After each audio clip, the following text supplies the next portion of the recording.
बिस्मिल्लाहिर्रहमानिर्रहीम। अस्सलामुअलैकुम दोस्तों, प्यारे दोस्तों, हजरत मोहम्मद मुस्तफ़ा सल्लल्लाहु अलैहि वसल्लम के वालिद मोहतरम का नाम हजरत अब्दुल्ला और वालिदा का नाम हजरत बीबी आमिना है। आपके वालिद आपके इस दुनिया में आने से पहले ही इस दुनिया से रुखसत हो गई और आपकी वालिदा भी जब आप 6 साल के थे तो इस दुनिया से रुखसत हो गई। आज की इस वीडियो में हम आपको अल्लाह के प्यारे नबी हजरत मोहम्मद मुस्तफ़ा सल्लल्लाहु अलैहि वसल्लम की अम्मी जान यानी कि हजरत आमिना का एक ऐसा वाकया बताएंगे जिसको सुनकर आपका दिल यकीनन खुश हो जाएगा। इसीलिए आज का ये वीडियो आप सभी के लिए बहुत ही खास है। तो चलिए दोस्तों शुरू करते हैं। दोस्तों, अल्लाह के प्यारे नबी हजरत मोहम्मद मुस्तफ़ा सल्लल्लाहु अलैहि वसल्लम की अम्मी जान हजरत बीबी आमिना जनाबे वाहब की बेटी थी। इसी वजह से इनको सैयदना आमिना बिन्ते वाहब के नाम से भी जाना जाता है और इनका ताल्लुक भी कुरैश खानदान से ही था, यानी कि नस्ब के एतबार से भी। जिस तरह जनाब अब्दुल्लाह इब्ने अब्दुल मुत्तलिब कुरैश से है, वैसे ही हजरत आमिना भी कुरैश से थी, यानी इनका नस्ब भी आला नस्ब था। उलमा इकराम फरमाते हैं कि हजरत आमिना की ये शान थी कि जिस दौर में हजरत आमिना इस जमीन पर सांस ले रही थी, उस दौर में हजरत आमिना से ज्यादा खूबसूरत औरत पूरे मक्का शहर में और कहीं नहीं थी। यानी कि हजरत आमिना उस दौर में सबसे ज्यादा खूबसूरत औरत थी, जो कि अल्लाह के प्यारे नबी हजरत मोहम्मद मुस्तफ़ा सल्लल्लाहु अलैहि वसल्लम की अम्मी जान है। उस दौर में इस जमीन पर जो सबसे बड़ी सखी खातून थी वो प्यारे नबी हजरत मोहम्मद मुस्तफ़ा सल्लल्लाहु अलैहि वसल्लम की अम्मी जान है। इसी तरह से तकवा, तहारत और पाकीज़गी में जो सबसे बेमिसाल थी वो प्यारे नबी की अम्मी जान है। दोस्तों, एक दिन की बात है कि हजरत अब्दुल्लाह की करामात देखकर जनाबे वाहब यानी हजरत आमिना के वालिद का दिल खुश हो गया। इसीलिए फिर जनाबे वाहब ने अपनी बेटी हजरत आमिना का निकाह रजब के महीने में जुमेरात की रात को आमिना के मकाम पर हजरत अब्दुल्लाह के साथ में करवा दिया। फिर आप अल्लाह की शान देखिए कि जिस वक्त पहली बार हजरत आमिना और हजरत अब्दुल्लाह का मिलना हुआ, उस वक्त अल्लाह के प्यारे नबी हजरत आमिना के पेशानी में आ गए। जब अल्लाह के प्यारे नबी अपने वालिदा हजरत आमिना के पेट में थे तो एक रोज आपकी दादी ने आपके दादा को इशारा करके अपने पास बुलाया और कहने लगी, क्या आपको पता है बहू आमिना बहुत महंगा महंगा इत्र लगाती है। मैं तो ये देखकर बहुत परेशान हो चुकी हूँ। आप जरा इसके बारे में बहू आमिना से बात कीजिएगा। तो ये बात सुनकर आपके दादा ने कहा कि इसके बारे में तुम ही आमिना से पूछ लेती, तूने क्यों नहीं पूछा। तो ये सुनकर आपकी दादी ने कहा कि अब मैं आपको क्या बताऊं, मैंने कई मर्तबा इसके बारे में बात करने की कोशिश की है, लेकिन मैं जब भी बहू आमिना के सामने जाती हूँ तो उसका नूरानी चेहरा देखकर पानी पानी हो जाती हूँ। आमिना के चेहरे पर इतनी ज्यादा चमक आ गई है कि जिसकी वजह से मैं कुछ पूछ नहीं पा रही हूँ। आप ही जरा पूछ लीजिए। ये सुनकर आपके दादा ने कहा कि तू तो औरत जात है, हर दम घर में रहती है, लेकिन मैं तो मर्द हूँ, अक्सर घर से बाहर रहता हूँ, मक्का में कुरैश का सरदार हूँ। जो भी मुझसे मिलता है वो मुझसे पूछता है कि अब्दुल मुत्तलिब तुम्हारे घर में इत्र की बारिश किधर से हो रही है। और हाँ, एक बात और है कि ये इत्र की खुशबू भी वहीं से आती है जहाँ बहू आमिना जाती है। अगर आमिना रसोई घर में जाती है तो खुशबू वहाँ से आती है, अगर गुसल खाने में जाती है तो खुशबू वहाँ से आती है, और अगर थूकती है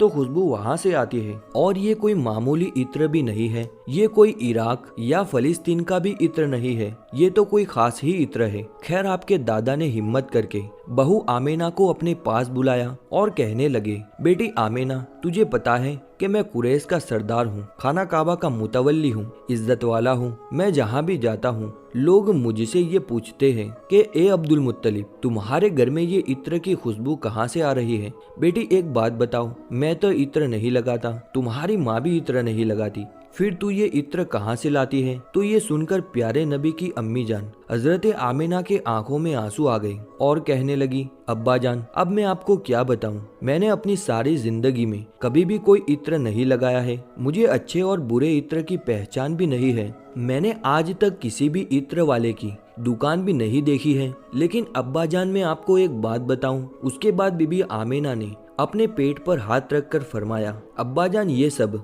इस आने वाले मेहमान की बरकत है, आपने तो सिर्फ ये खुशबू ही सूंघी है, अगर मैं आपको कुछ और बताऊं तो आप मुझे पागल, दीवानी कहोगे। ये सूरज मुझे कई मर्तबा सलाम करता है, ये चांद कई मर्तबा मुझे सलाम करता है, और यही नहीं, जब मैं सो जाती हूँ तो ऐसी ऐसी औरतें जिनको ना ही मैंने पहले कभी देखा और ना ही कभी आपने देखा है, ऐसी ऐसी औरतें खड़ी होकर मुझे झूला झुलाती है। सुभान अल्लाह। दोस्तों, इसी तरह से प्यारे नबी की पैदाइश से पहले आपकी अम्मी जान हजरत बीबी आमिना को एक बहुत ही खूबसूरत ख्वाब दिखाया गया, जो बेशक हक और सच है। हजरत बीबी आमिना फरमाती है कि मैंने ख्वाब में देखा कि एक नूर मेरे जिस्म मुबारक से निकला है, जिसने शाम के तमाम महलों को रोशन कर दिया है। हम आपको बता दें कि मुल्क शाम मक्का शहर से बहुत दूर है, मगर वो नूर ऐसा था कि जिसने शाम की गलियों को भी रोशन कर दिया था। हजरत आमिना फरमाती है कि उसके बाद में तमाम अंबिया इकराम बारी बारी मेरे ख्वाब में आके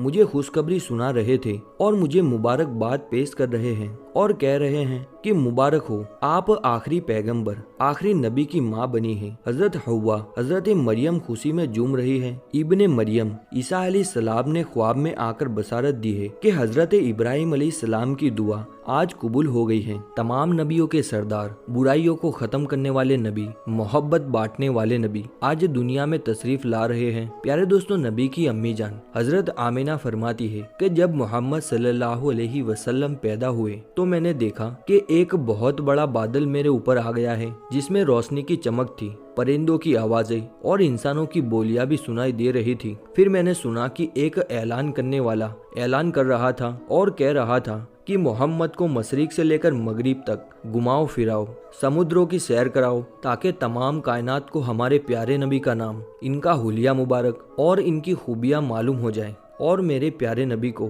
तमाम जानदार मखलूक यानी कि जिन्नों, इंसान, मलिका, परिंदों और दरख्तों के सामने पेश किया जाए और इन्हें हजरत आदम अलैहिस्सलाम की सूरत, हजरत सीस अलैहिस्सलाम की कुर्बत, हजरत नूह अलैहिस्सलाम की बहादुरी, हजरत इब्राहिम अलैहिस्सलाम की मोहब्बत, हजरत इस्माइल अलैहिस्सलाम की जुबान यानी अरबी जुबान, लूत अलैहिस्सलाम की हिकमत, हजरत याकूब अलैहिस्सलाम की बसारत, हजरत मूसा अलैहिस्सलाम की सिद्दत, हजरत अय्यूब अलैहिस्सलाम का सब्र, हजरत दाऊद अलैहिस्सलाम की आवाज़ अता करके हमारे प्यारे नबी को तमाम पैगंबरों की खुशियाँ अता कर दी जाए। उसके बाद एक ही जात में तमाम अंबिया इकराम की खूबियाँ आ गई। फिर वो बादल छट गए। दोस्तों, उसके बाद प्यारे नबी की अम्मी जान हजरत बीबी आमिना फरमाती है कि फिर मैंने देखा कि प्यारे नबी सब्ज कपड़े में लिपटे हुए हैं और उस कपड़े से पानी की कतरे टपक रही है और कोई ऐलान करने वाला ऐलान कर रहा है और कह रहा है, वाह वाह क्या खूब, मोहम्मद को तमाम दुनिया पर कब्जा दे दिया गया है।